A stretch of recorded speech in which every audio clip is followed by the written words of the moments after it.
Welcome, welcome, welcome. We are here, week 13, ahead of what is going to be likely an enjoyable game as the Panthers take on the 49ers. Very curious to see how this goes, but it's been a weird week. A lot of opportunity for you to find players on the waiver wire this week. And as always, here with Mike. How's it going, Mike?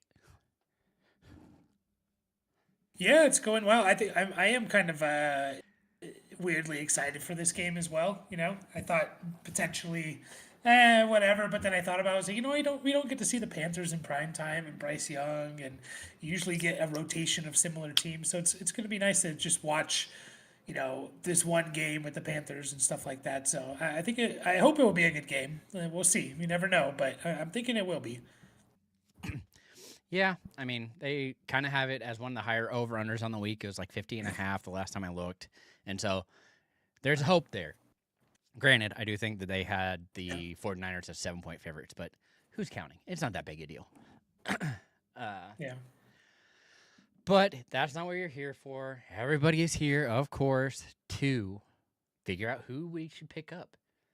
What's up, Aha? Whoops, it's not popping up for me. There it goes. Thanks for joining, as always. We're going to start out with quarterbacks. Shouldn't be any surprise. It's going to be names you've heard because I keep liking these players and I keep playing very well. Sam Darnold's still under the 50% threshold, 49.5%. Continues to be him and JSN just continue to connect. Should be another good week for him as the Seahawks take on the Vikings, who just have an absolutely horrible secondary. And then the other more consistent player, surprisingly, continues to play out of his mind. Jacoby Brissett gets another easy matchup potentially in the Tampa Bay Buccaneers. Again, if these two end up going back and forth because both defenses are iffy, and now we're a little more nervous with Mayfield potentially out, Brissett is just set up for another good week. So much rather roll with that. But who do you have, Mike? We have a few on here. No teams on bye, so that's going to make a lot of options at the quarterback position, and maybe you don't even need anyone. But do look ahead to week 14 off the top of my head. I know the Patriots are on a bye. I think it's 4 teams, or is it 6? I'm pretty sure it's 4. On a I'll bye in double week check while 14. you're talking. Okay, I know the Patriots are there, but and some other teams, but maybe look ahead, see what you need. I put Trevor Lawrence on here. It's he's kind of been disappointing, like in his whole career. Really, I don't think he's ever going to be what we expected him to be. But he did throw for 250 and 3 touchdowns, also 3 interceptions. But generally, fantasy leagues don't punish enough for interceptions, so I don't really care too much about interceptions. He can run the ball too. He has multiple games here. I'm looking at it. About 5 games, 6 games this year of double-digit rushing yards. He has 5 rushing touchdowns, so that's always in his bag. And he gets the Titans, so not a tough matchup at all. So don't mind Trevor Lawrence this week. Maybe for deeper leagues, or potentially Lawrence is going to, a lot of people are going to go after him or something. By the way, Jags play the Colts in week 14. So if you need Lawrence there in week 14, that's his matchup. Tyler Shuck, this is for deeper leagues or super flex leagues. I think he's actually looked better than we thought maybe he was going to look. Didn't throw any touchdowns yesterday, but threw for 250 yards, and before the bye week, back in I guess it would have been week 11 or 10 or 11, he threw for 280 and 2. I think he can run the ball a little bit too. He ran the ball 7 times in this game, only for 22 yards, but I think he can move a little bit. So that's for deeper leagues, and then Marcus Mariota as well. I think is a solid option. For anyone needing to start a quarterback. He also runs the ball. I'm just looking at the games where he played a significant amount. Basically, all his games this year, he's rushed for over 20 yards, has a couple over 30, and 2 of them with 40 or more. So he has a legitimate rushing threat there. So he's also another guy that I'll be eyeing in deeper leagues.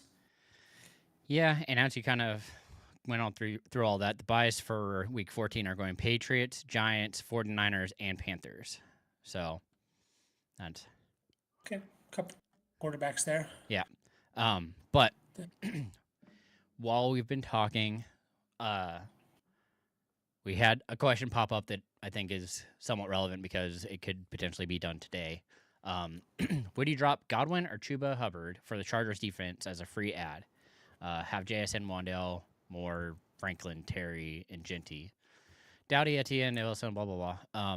So have week 14 bye for Dowdle and Wandale, or do you just stay put and get someone on waivers Wednesday? So would you drop Godwin and Chuba for the Chargers defense? I mean, you could probably drop Chuba this right now and potentially pick up the Chargers. And yeah, that's fine. I mean, it's okay. So you're doing it now so that, I was going to ask, are you rostering two defenses? But I assume obviously you started a defense already and then you can't drop them. So I don't mind that because I do like the Chargers this week. I actually have them later on. So they play the Raiders, really good matchup there. Chargers defense is solid. So yeah, I don't hate that. I mean, who would I drop? Probably Chuba. At this point, he's just a handcuff running back. He's a pretty good one, if Dowdle does get hurt. So, I'd like to roster him if possible, but I don't mind it. Yeah, definitely a risk and reward. Otherwise, you are burning your waiver priority at that point. But it is what it is. All right. Well, in any case, that wraps up our quarterbacks. Of them, do you have a favorite of the quarterbacks we went over? I mean, it has to be Brissett, right? At this point, yeah, that's kind of where I've been leaning to. He's been playing so well. Yeah, they're just kind of slinging it all over the yard with him. He's thrown the ball. He threw the ball again almost 50 times. He's just I don't know. They're kind of why not? And then you kind of look at, like you said, you look ahead to their schedule. Bucks. They do get a couple tough weeks there. So if he's just a starter this week, I don't mind it. You look at weeks 14 and 15, Rams and Texans, gonna want to probably avoid him there. But then he gets Falcons, Bengals in the semifinals and the finals of the fantasy playoff. So if you're kind of going back and forth and you're streaming in between two guys, absolutely. If you're looking for someone more long term, maybe it's one of these other guys. Just because I don't love those two matchups there. And if you need to win in week 14. Or you need to obviously win in the first round of the playoffs, which you do, you're not going to be starting Brissett. I'm not going to feel comfortable starting him. So, yeah, I am definitely on board with both of those. Honestly, if you could, I'd probably just roll with Darnold and Brissett and go back and forth because I think those 2 weeks is Darnold again has a good matchup. So, it could be something that if you have that opportunity or you have a quarterback that has 2 good weeks and 2 bad weeks, Brissett could be the other piece that really helps move you along in a pretty steady pace. So, all right. Yep. Out of quarterbacks into running backs, and shouldn't be any surprise because he was on bye this past week. But Chris Rodriguez, 18.2% rostered, seems to be the starting running back for the Commanders. We'll actually see if that continues. But the basketball games, it's really looked like they've given that job to him, and he continues to run with it. Then I'm going to throw out this name because I don't know if I trust it or not, but with the Browns saying that they are going to continue with Shadir Sanders, Dylan Sampson again becomes fantasy viable because, man, did he look fast. I saw 2 of those throws went to him, and he just ran with it, and golly, it was pretty impressive. 9.4% rostered, so available in almost 91% of your leagues, so really like that as an option, potential spot start. But those are the 2 I'm looking at. I really like the one next, though. So go ahead and dive into it. Yeah. Just real quick on Samson, though. I do really like – I loved Samson as a prospect. He was kind of in my top 5 running backs for this draft class, and it was kind of a stacked draft class, as we've seen. So I think he's a really good player. We saw that explosiveness on that screen pass that he took to the house. That's in his bag. So I really like that pickup. Devin Neal, here, and he's available everywhere. This is why we hold handcuffs, either your own or other people's, is because when guys get hurt, these guys become available and they could be kind of league winners. We talked about it every single year. Go to Fantasy Pros or whatever fantasy website you check scores at. go to previous years, change it from like weeks 12 to 17, and you'll be shocked the names that you see on that list. There's just guys that have 3 or 4 weeks that win people championships. So, so Alvin Kamara, he kind of had a knee injury. Doesn't seem as serious as we thought, but he could miss some time for sure. And Devin Neal is the next guy up. You know, Kendrick Miller was already hurt. He had a season-ending injury.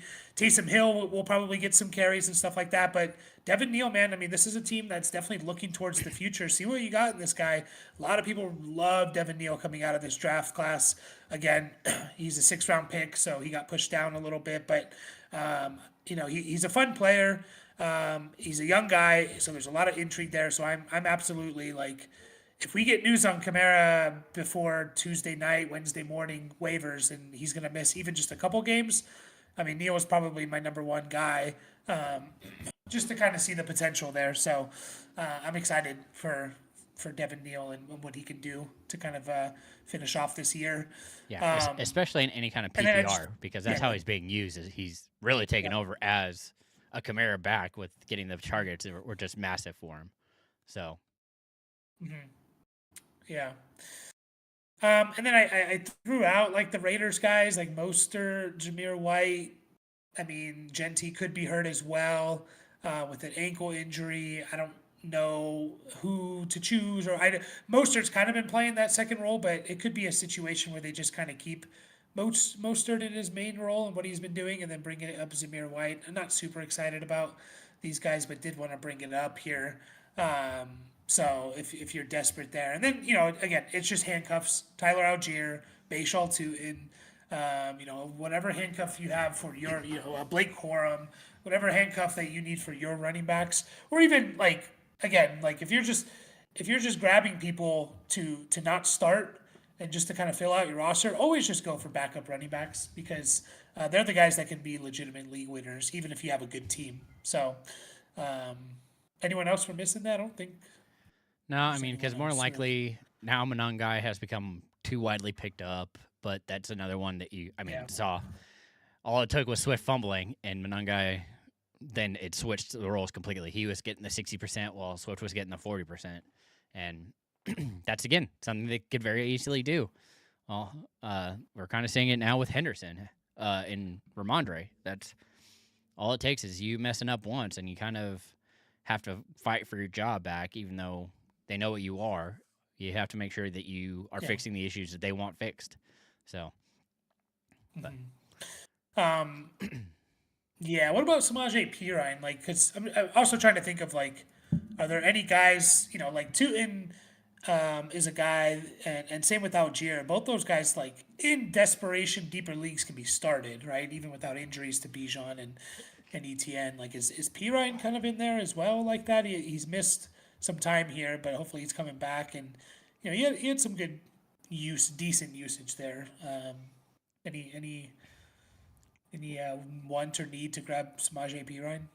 I mean, it's another good option. I still prefer a lot of other names ahead of him, including, I mean, most of the ones that we've talked about, of course. On that same note, Ray Davis, I think that would be the back to have in Buffalo as another potential if Cook were to go down. I think he would be the one who'd come in to replace in that same point. I mean, you're on the right track with Pirine. We just, again, saw it with Emmanuel Wilson. That's Taj Brooks got hurt, so now it's going to be Pirine for sure. But this past week, it's Emmanuel Wilson for Jacobs, and completely took over the job. Looked great, and barely missed a step. So, and has fresh legs. So it's that kind of stuff that you're definitely looking at as potential things to keep an eye on, people to roster. I'm trying to think if there's anybody else. DJ Giddens, again, you're talking about people that are you don't know them really because you don't see them on the field except for maybe a handful of snaps. But if you're looking for backups, these are the people that you want to have on your team if you're rostering the first round running back. So Yeah. Malik Davis for the Cowboys is kind of the backup to Javante at this point. I mean, you saw it with Emmanuel Wilson, like, and replacing Jacobs and stuff like that. So yeah, these guys definitely have value to be holding here for sure. So Yeah, and I think I'm going to bring it up just in case it does happen because it does kind of look like Bucky Irving is going to be back this week. But I would be keeping Sean Tucker um, yeah, because I do think he is the back to have. Uh, don't get me wrong, White will should have the role that he continues to have, and Tucker's going to be kind of relegated. But that's kind of if Bucky were to hit some the wrong way or anything, I'd very much believe that Tucker would go right back into that role. So, yeah. all right. Well, that'll wrap up running back, and we'll move into wide receivers. And it's going to be names that I continue to shout from the rooftops and everything else. But Alec Pierce, 44.5% rostered. I know this week wasn't great. Really expecting to have a good opportunity, and it just didn't turn out. But is that what it is? He still was the second most routes run, played the second most snaps. Like he's right there with Pittman, and so it's hard to get away from him when he's on the field that much and has that big playability. The other name is going to be Jaden Higgins. With Nico, Higgins has really kind of come on and been that second wide receiver. I know this past week it was both Higgins and Christian Kirk who ended up with the touchdowns while Nico struggled. But when they're taking away those two, I mean, you have the opportunities with Higgins and Christian Kirk as potential PPR plays with both of them scoring this past week. I don't think that's going to change. I will be a little more nervous with the return of C.J. Stroud to see how that affects the play and if anything does end up changing. And then finally, the one that I'm most excited for, John Mechie. He's only 1% rostered. He came out this week, looks like the number one for the Jets right now. Really impressed with his play. He might have heard about him. It's been a while. He used to play for the Texans, but found out he had sickle cell. And so that made him lose a year, and it just continued to stack up because then he went to the Eagles for a handful, and then they traded him to the Jets. So, yeah. Yeah. Former second round pick, by the way. So. Yeah, I mean, he has a talent. He just hasn't been, recovery and everything else has been brutal. So it's definitely an exciting time for him to see him have some success, but really like that as a potential option. Mm-hmm. Yeah, no, for sure. I mean, I picked him up definitely in deeper leagues and even some dynasty leagues. He was out there on the waiver wire just because he kind of, faded into nothingness. So, I like all those for sure. I have a couple rookies here to start off. Luther Burden, keep talking about him again. He's still under 10% rostered. Is Again, he doesn't have any huge games, but his usage is going up and up, right? He's hitting over 50% of the snaps now.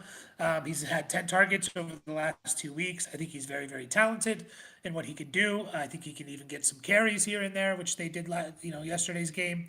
This Bears offense is, seemingly seems like they're always kind of in, shootouts or putting up points at least. I don't mind just kind of holding on to Burden again, wouldn't be shocked if we just look at the fantasy playoffs and Luther Burden is a top 15 wide receiver, especially if someone like a Dunze or DJ Moore gets hurt. Chimray DK, I really like him a lot, man. Like he's a lot of fun. Kind of was off. I didn't really have him on my radar until he got drafted in the 4th round by the Titans, but he's a lot of fun. With Ridley out, Pelagayo Manor was out.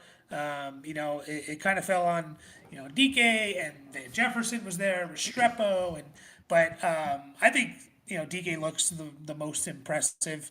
Had 7 targets, 5 for 44, and he caught the short touchdown. Also returned a touchdown. So hopefully you get that return touchdown. He's had 2 in the last 3 weeks. So I think you should be getting those personally for the players, but everyone has their own. Obviously, if you get return yardage like DK is, he's probably like a top 20 player in your league because he has over 1,400, 1,300 return yards. So he literally is the only one back there returning kicks. So I really like DK a lot and think he could continue to be used. He's out there. He's playing a lot, over 80% of the snaps, so that's a lot of fun. And then, the Bengals guys. So Higgins is probably going to miss, right? Because it's Thursday. Concussion. I don't see him coming back. Burrow is back. So we have Yoshibas potentially as the next player up. He had 4 for 61 in this game. And by the way, he was already kind of playing a decent amount even before. Like nothing's really changed in terms of like Chase or Higgins injured. Like he all season been playing around this 70 to 80% snap share. Maybe there's someone else to go after. Like I see that you wrote here, is it Mitchell Tinsley? So that's a possibility for sure. So that's definitely for deeper leagues. But where are you leaning with that Bengals wide receiver room? No, I definitely agree. It's Yoshi Voss as the two, just because he is the one who is running the most amount of routes, playing the most snaps, doing all that stuff, which is uh, most beneficial. But Chase will be back. It wasn't an injury; it was just him being a child for a moment, and so he had his suspension. He served it. He's going to come back, have Burrow, and be just fine. But if you are looking for somebody, it is going to probably be Yoshi Voss, except for in potentially deeper leagues where Tinsley could potentially be a third. But we'll talk about the other option because again, we need to get into tight ends at that point, and that's a whole other can of worms that I brought up on Sunday show. So, however, Yeah. the other thing I want to bring up is with John Mechie having this massive, I guess, reawakening or finally starting to show up. Adonai Mitchell is the other player who is him and Mechie back to back both saw more targets than I expected. I mean, they both saw 7 targets this week.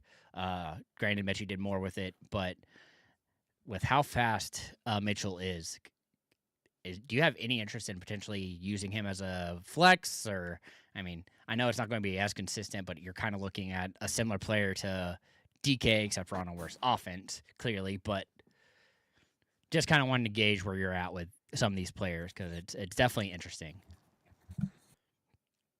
Yeah, I mean, Adonai Mitchell, I know a lot of.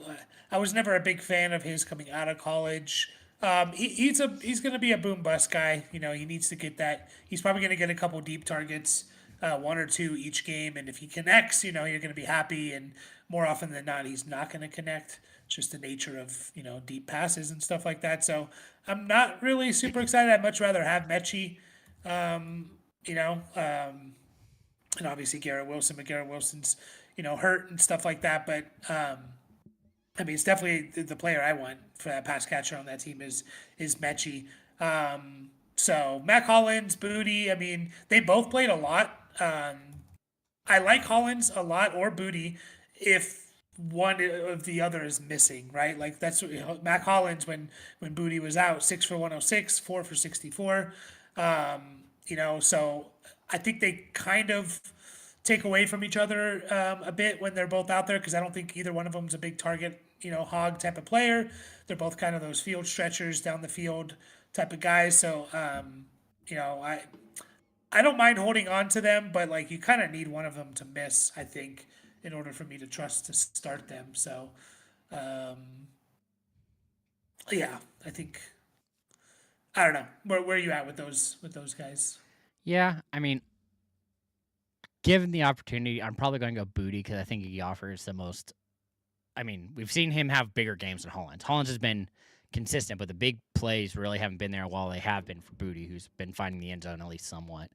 So makes it a little more interesting, but want to round it out because we keep bringing up Jacoby Brissett and the amount of passes that they're throwing.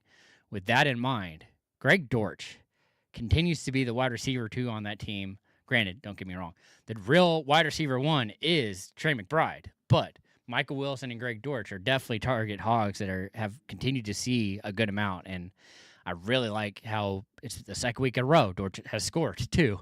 I mean, that has to be worth something, and I think he's going to be very overlooked moving forward, but it's something I have to bring up because he's continuing to just amaze just the talent of the player. I mean, he keeps showing up every year. He has a couple games where he's like, "Oh, hey, I'm still here. I'm still good. You guys should use me more." But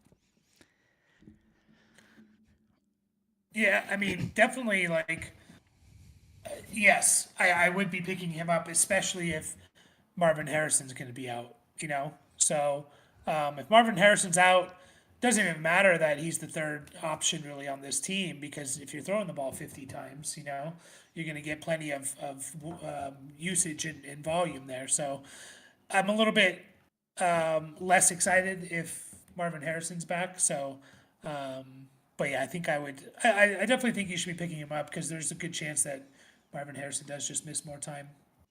Yeah, I mean, at this point, why rush him back when you guys are almost out for sure? But still waiting to see. Could change. But before we move into the next section, have Willie Taylor here. Who do I drop if Bucky is activated? Tyler Algier, Sean Tucker, Zach Charbonnet, or Rondé Gadsden? It's standard. So. I mean, who's his other tight end? I guess because Warren. Tyler Warren. Yeah. I don't want to. I mean, you got handcuffs there, right? And then you kind of your tight end two. I don't think you're starting over Warren at all. So it might be Gadsden, unfortunately. Which side are you leaning? Yeah, I mean, just because if you have Bucky, I would actually probably go Charbonnet. I don't like how his snaps have kind of been trending down, and Walker's been being used more and more. It has really been frustrating, and so I'd be fine getting out of that game, especially since you don't have Walker, so there's no real reason to hold on to Charbonnet. I'd much rather have my handcuffs, and then if Warren were to go out, still have Rondé Gadsden, who I still think is pretty viable moving forward. So, all right. Yeah, that's fair. Okay. That's fair. Yeah, it's just one of those things that you have to kind of bring up and touch on. So, what's up, Bronco? Welcome. Yeah. And then Vinny says, only risk is Dowdle plays today. So dropping Chuba makes him a little nervous. Yeah. Are we more scared about dropping potentially Terry McLaurin? Yeah, this is back for the defense, right? The Chargers defense. Yeah. What other defenses are out there? If there's a decent amount out there, like the couple we're going to talk about, or some other ones, then maybe I just kind of wait and just see if I can get the Chargers, through normal waiver wire. I don't think they're necessarily. I mean, they might be a hot pickup because of the Raiders matchup, but if there's a good defenses out there, and I'm okay with my second and third option, then maybe I just wait and not drop Chuba because you definitely don't want to drop Chuba and then Dowdle goes down because I think Chuba could be very good if he gets back the work again. So we've seen him be good. Yeah. All right. Well, covered that again. Moving to tight ends because streamers are still available and don't know how. Jawan Johnson still available. 40.5% rostered. Guys just continue to hate on him. And it finally happened. Brent Strange also returns to the lineup and becomes another viable target for the Jaguars team. Like, both these guys are playing so much and getting so many targets that you have more opportunities to potentially flex these players and use them as a weekly pickup if you're losing a tight end week in and week out, or you've been streaming back and forth. Really like the consistency that these two have had when they've been on the field. So, how is it? Like, are we ever going to get Juwan Johnson off this list? Like, he's literally been on every single week. And, he's the tight end 7 this year. I know. That's why I don't understand. He's literally the tight end 7. And it's not because of a couple boom games. He's been very, very, very consistent. He had that 3-game stretch in the middle of the season where he was, and he probably got dropped a decent amount there. Yeah, because he got hurt. He should have, at this point, been repicked. Yeah, and he should have been repicked up. Those are his only 3 games, by the way, under double-digit points. He's giving you double-digit points almost each and every week. It's crazy that he's, here. He's, again, the tight end 7 on a total points basis, I don't understand that. Yeah, me neither. But that's why I keep bringing it up because I don't know why it should be closer to 70%. He should only be available in like what 30% of leagues, if that. And you're looking at people who are probably in dynasty and keeper, and so they have better tight ends currently, maybe, but still, if he's tight end 7, I don't know who you're playing and starting him over every week. Yeah, I mean, like I would imagine a guy like Harold Fannin is rostered more than him, and he's been a point per game better than Harold Fannin this year. You know, Dalton Kincaid, although Kincaid's been better in per game basis, he's been basically the same as Rondé Gadsden in points per game. Rondé Gadsden's 0.1 better. You know, so it's just kind of crazy to me that he's still out there. But yeah, definitely those two guys are 100% pick them up. So, Colston Loveland again. I'll keep throwing his name out there. He probably won't. I don't know. Maybe he will because whenever a rookie goes off, there's a little bit more excitement. But he's at 35.2% for Colston Loveland roster percentage, and we've seen him play very well the last 4 weeks or so of the season. So. I mean, just kind of looking back, you know, his last 4 games have been really good. He got a touchdown in this last game. So since week 9, he's been awesome. You know, I would reckon there's not too many tight ends that have been better than Colston Loveland over the last 4 weeks. So, you know, he's still not quite playing maybe as much as we want for tight ends. It's kind of, there's kind of 2 ways to approach the tight end position. Either you're very, very talented and you know you get targeted, you're a part of that team's offense, and they scheme up touches for you, which is kind of what it seems like Loveland is at this point. Like they're giving him touches, or you just play all the time like a Juwan Johnson, and you know you're talented obviously, but also playing a lot and stuff. So I like Loveland. He's coming on late in the season, and he just keeps producing. And then Mike Gesicki. I mean, I'll throw his name out there because we were talking about, you know, Tinsley and Yoshivas. What if it's a guy like Gesicki? And he came back this last week against New England. He had 6 targets, 4 for 35. Does he become a little bit more involved in this passing game? So, you know, he's another guy in deeper leagues to go out and potentially grab. Yeah, I like the idea, especially since this was his first like reintroduction after being out for such a long period of time. So I'm very curious to see if that continues to be the trend, if Yoshivas actually ends up taking a step back, because, I mean, first week back and he almost split with Sample, and so that could be another target with Joe Burrow back as well, getting Gesicki and just being able to dominate all over the place. But with the quarterback change in New York for the Jets, are we back on Mason Taylor at all? He did see an uptick in usage. He's still running the same amount of routes, but at least this time he got 5 targets. But that's something. Yeah. More than I've been hoping for. So if we can keep that up, see somebody you're interested in at all. Yep. Yeah. I mean, he would be behind, you know, your 2 guys in Juwan Johnson and Strange and Loveland for me. But, you know, like he's another one of these guys. I do think he's a very talented player. You know, I don't mind picking him up in tight end premium leagues or, you know, in deeper leagues where maybe these other guys are already rostered. So, yeah, I don't mind it at all. I do think Tyrod Taylor's better for him. Yep. All right. Well, with that in mind, we'll get out of tight ends into streaming defenses because this is an area that really matters at this point. And I'm going to start off with the Rams, who continue to be one of the best defenses, 45.2% rostered. 2 widely available guys. This week they get the Panthers, which, again, have been very solid. So we'll see how they play tonight. If it's the same thing, I still am nervous for Bryce Young and the Panthers as they will host the Rams. But that Rams defense has just been incredible, and I don't see that slowing down anytime soon. So if you are looking for another team that you can play probably this week and next, let me see. Are the Rams out week 14? Nope, they play the Cardinals. Yeah, and then exactly. So then you get the Cardinals. So this is a team that you could keep for multiple weeks and should probably just be rostered, and you won't have to really worry about who they're playing. But the other one is, again, somebody more widely available. The Jacksonville Jaguars play the Tennessee Titans. We got to keep that rolling because, again, you play any defense against the Titans and you're going to be just fine.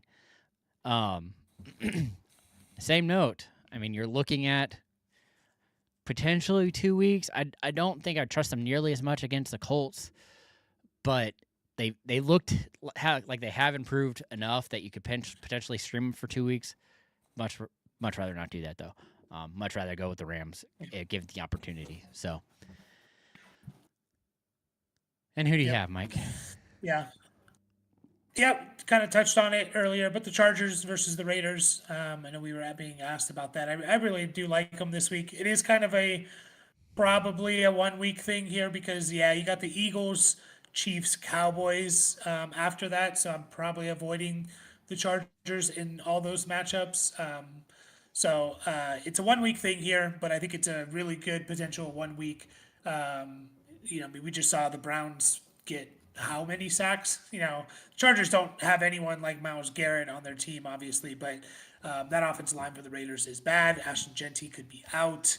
And so it's just, this just a bad team. They have a new offensive coordinator in. Is that good? Is that bad? I don't know. But I would trust the Chargers this week in a 1 week kind of stream.